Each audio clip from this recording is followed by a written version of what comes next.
But one interesting aspect of this book is that if you take a look at it, there are many articles, but no bylines. Why is that? Well, it goes back to what I've just been telling you, which is that when you have people who do the initial drafts, the experts who know a great deal about it, and then you feed it through a process of editing and addition and manipulation, in the sense that some things that were written for one section got lifted out because they actually fitted better in another section. I mean, a very good example would be in education. We had the King's writings and his translation work, a lot of it done in the 1990s, but it goes back to the 1970s.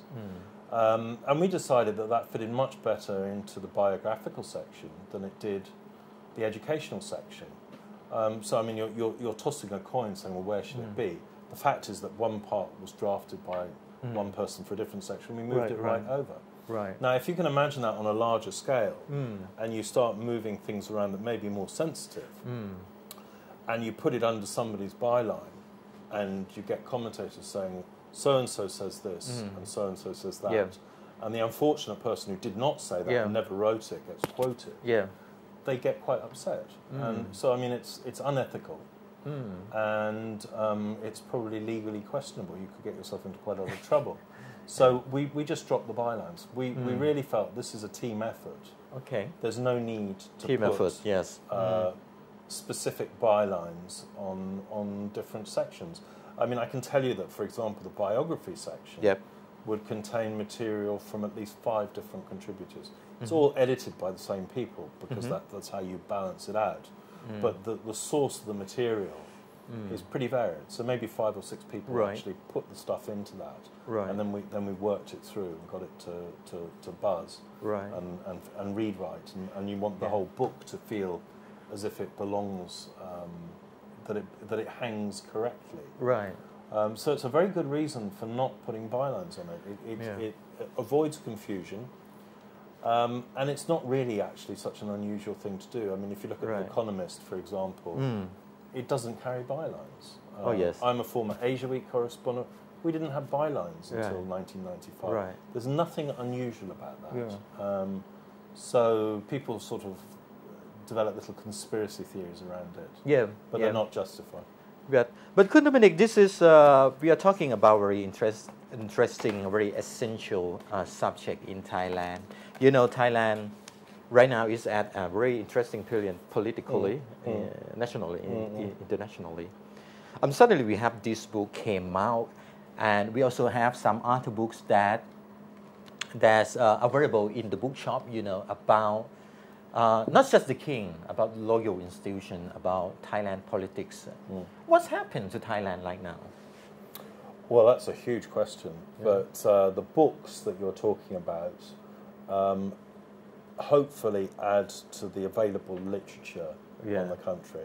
So, for example, this book, which I was a minor contributor to, but it's also produced by the same publisher, this one, Chronicle of Thailand, is a blow-by-blow account of the present reign. So it's 1946 forward, year by year.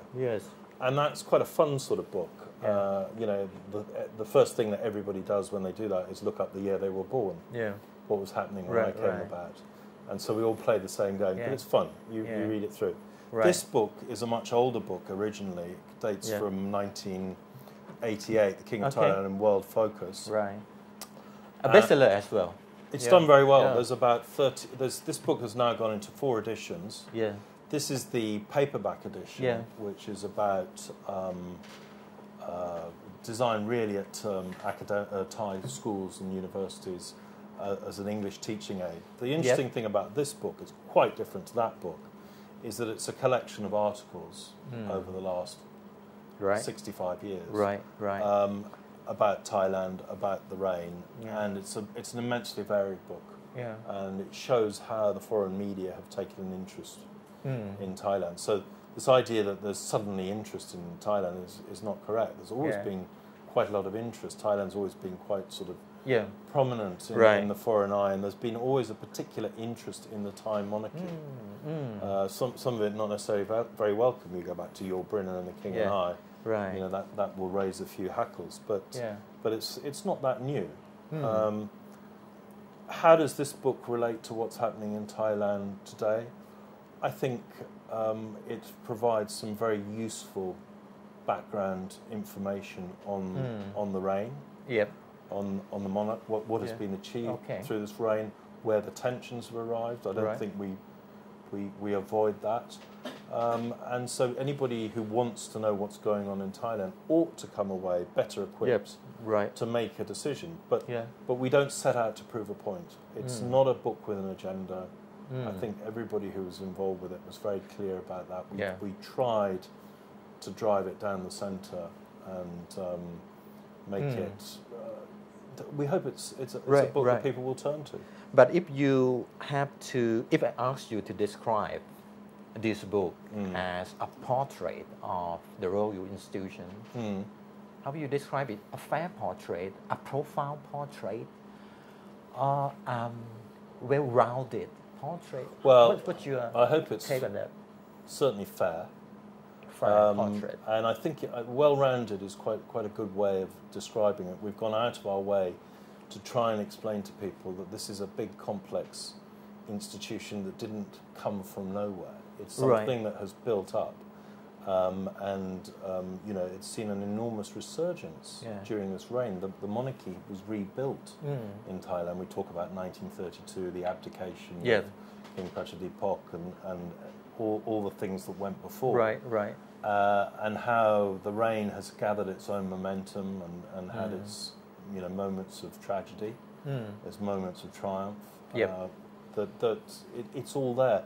And I think people who read it might be a little bit surprised that there are things that are included that would not normally appear in books that are produced in Thailand.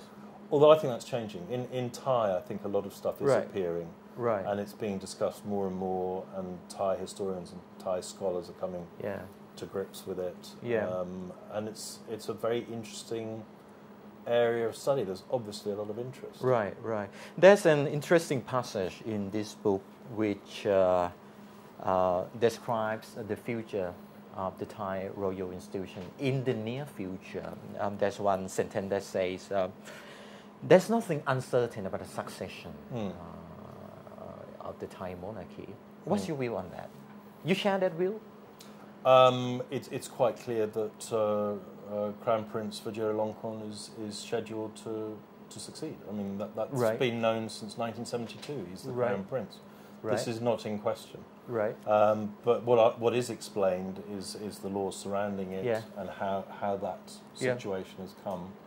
And to clear up some of the sort of misunderstandings that are quite commonly associated with that. So I don't think that's a big surprise, but it is clearly written in the book. But what Thai people can learn, what lessons from this book after reading this book? Well, it's funny enough, as an editor, it's quite hard to say that. What you're doing is putting together material in a way that you hope is responsible, that you hope is accurate, and readable. These are all important elements. What get people to actually think about it for themselves.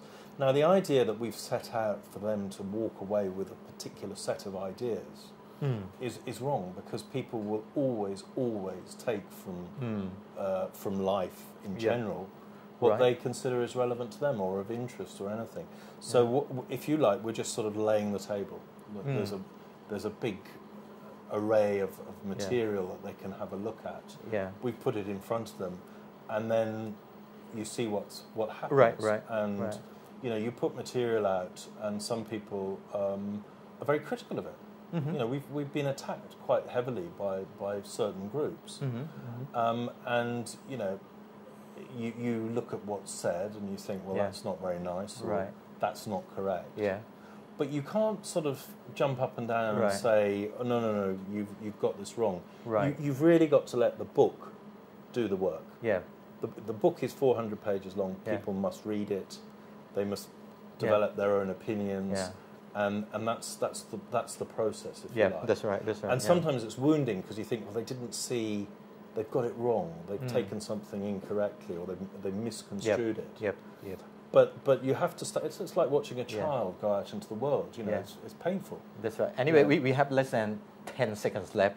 Can you tell us the basic information, where it's available, the price? And it's available at Kinokuniya, all big bookshops, Asia Books. It's on Amazon from the middle of March. Right. So I think it'll be available globally very soon. It was costing 1,200 baht. Right. But I think it's been discounted, so you should be able to get it for somewhere around 1,000, which for a book of this weight, it's 2.3 kilos.